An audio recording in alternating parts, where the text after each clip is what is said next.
So students, secondary sources of data implies collection of data from some agency or institution which already happens to have collected the data through a statistical survey.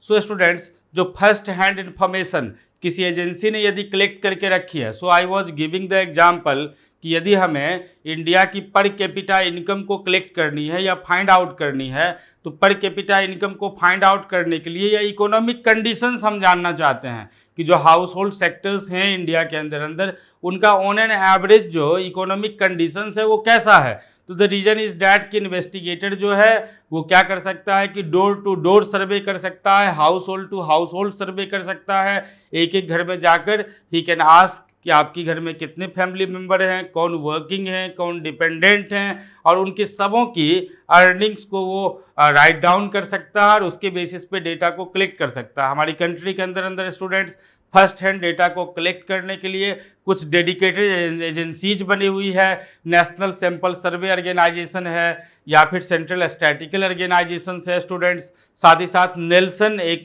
Surveyor है India today group की, वो सर्वे करती है। इस accordance में students secondary source of data हम बोलते हैं कि जो पहले से डेटा को कलेक्ट करके किसी एजेंसी ने रखा है और उस डेटा को गैदर करके उस डेटा को एक्सट्रैक्ट करके उसके बेसिस पे यदि हम डेटा को वापस फिर से प्रेजेंट कर रहे हैं तो that is secondary source of data. So students, we have now two types of data. There might be the possibility that data are of two types.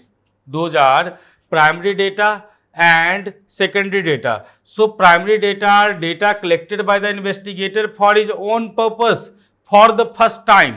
तो फर्स्ट टाइम जो डेटा कलेक्ट करके रखी गई है उसको हम लोग प्राइमरी डेटा बोल सकते हैं। From beginning to end are called primary data. So data collected